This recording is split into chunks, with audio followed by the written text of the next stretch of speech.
Hello, my name is Clark Bosslet, and this is the Owen podcast series. And today we're going to be talking to Margaret Jones and Claire Brown about Project Pyramid. Claire, could we start off by talking a little bit about the genesis of the project here at Owen?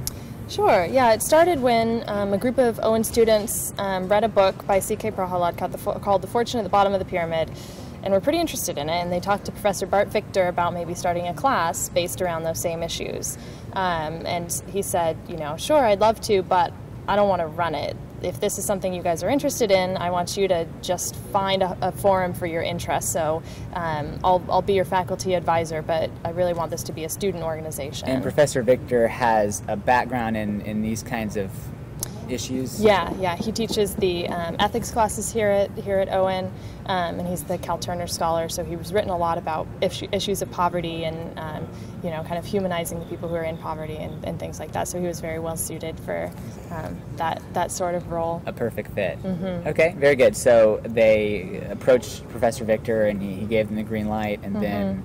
Yeah, and then Cal Turner, who's been very generous with Vanderbilt and with a lot of places in Nashville and around the world, got involved and is interested in seeing students get involved in the community and in issues of poverty, and so he provided a grant for Project Pyramid to kind of get off the ground and have resources to take on projects and foster student interest. Awesome. And he I just learned, founded Dollar General and has now switched his focus to the more philanthropic. Correct, yeah. Very good. So once they got the funding, that was 5 years ago, and at this point, how has the program progressed during that time? Sure. Yeah, it started out, so the students were first interested in a class. They wanted to talk about these things that were in the book that, were these business issues in poverty. And so they started a class around that, and then from there it kind of progressed to, there was another class that was more project-based. There was a trip over spring break. There was more and more of an emphasis as people started studying these issues and realizing how complicated they are and how you can't just approach them from a business perspective and expect to understand or fix them.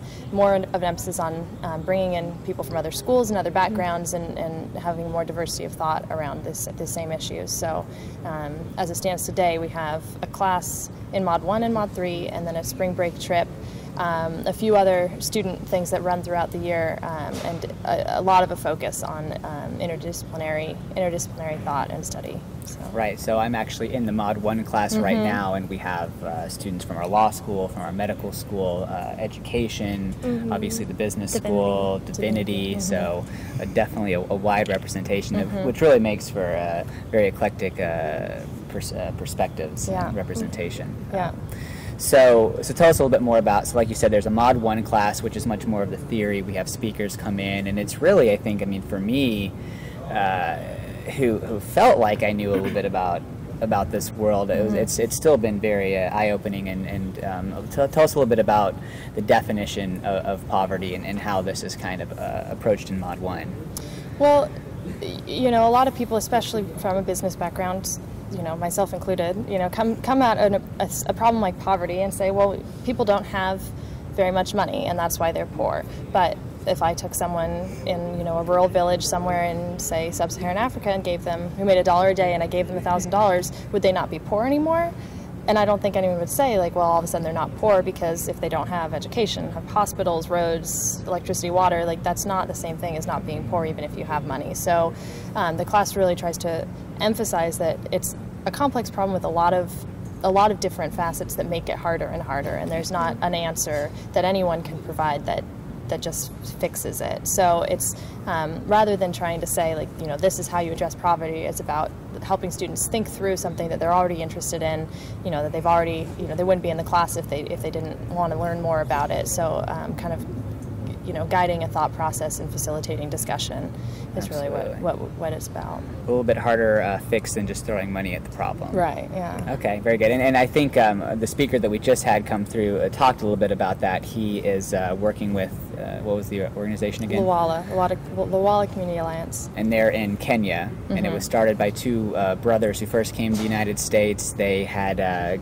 gotten into, was it Dartmouth? So an Yeah. incredible school, and they had a full scholarship, but their village had to sell cows just some to number of cows, yeah. which is just amazing. I mean, cow. those kinds of stories just to get them over to the States, and now they've thrived and they've started this organization back in Kenya. And he was talking a little bit about the importance of not going into it with a set structure and really making sure you integrate the ideas of the local community to make sure that they, I guess, kind of fully value what you're doing there. It's not just a directive, it's something that they feel very invested in. Mm-hmm. All right, so Margaret, maybe you can tell us a little bit about, we just talked about in Mod 1 a very theoretical approach to it, just kind of a broad education of poverty and how it plays out in places like across the world.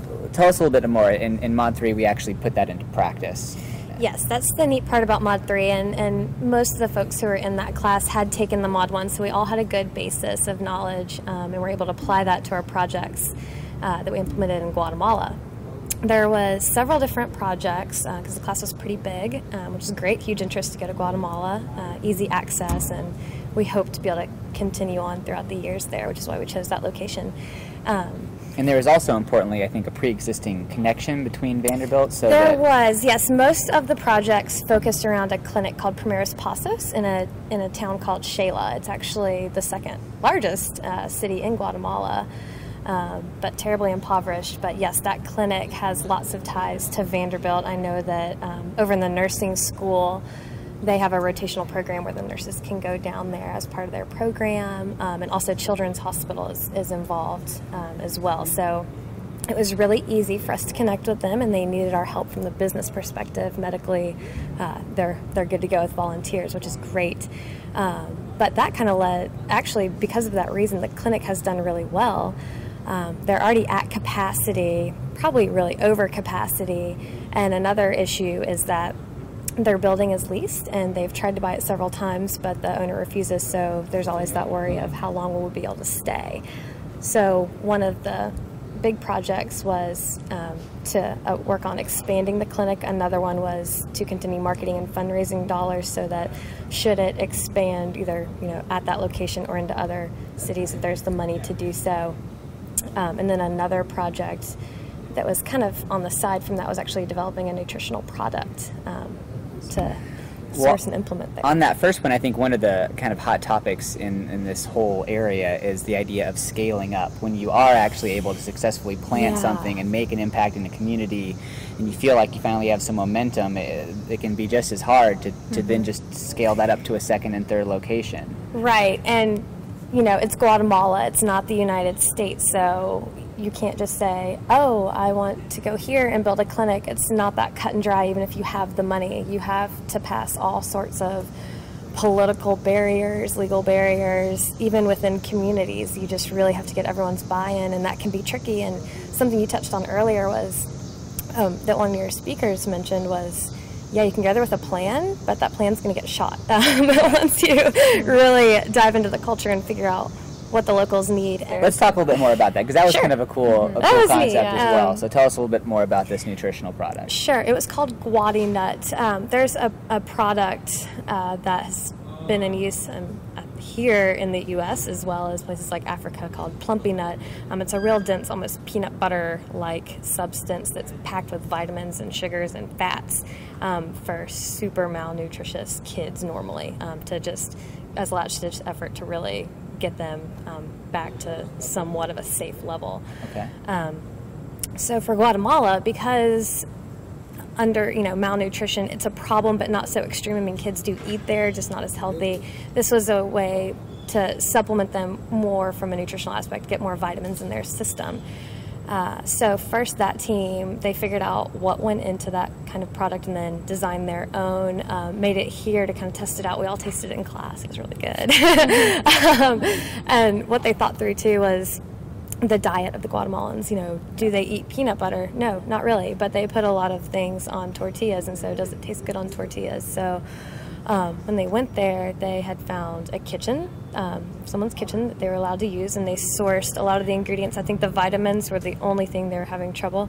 But yeah, they were trying to source everything locally again to boost the economy as much as possible. And so this is a product that they can actually then, to make this Right. sustainable, I mean, they can now make this product in Guatemala. And they made packaging and everything for it, and had some of the locals taste test it and everything. So, I mean, it was really neat. That was probably one of the neatest ones, just because it really came together nicely. I mean, we all did great work on our projects, but some faced bigger hurdles than others. So talking about these hurdles, are these now projects that are going to be able to continue on within Project Pyramid? Are these projects that we'll work on this year and they might work on next year to kind of continue them to fruition, or how does that work? I mean, definitely with the clinic expansion, it'll need to be reworked based on what we learned and what has happened since. I know that there's been some other groups working on a similar thing for that, so it's really just being sure we all share information with one another to structure it in the way that makes sense.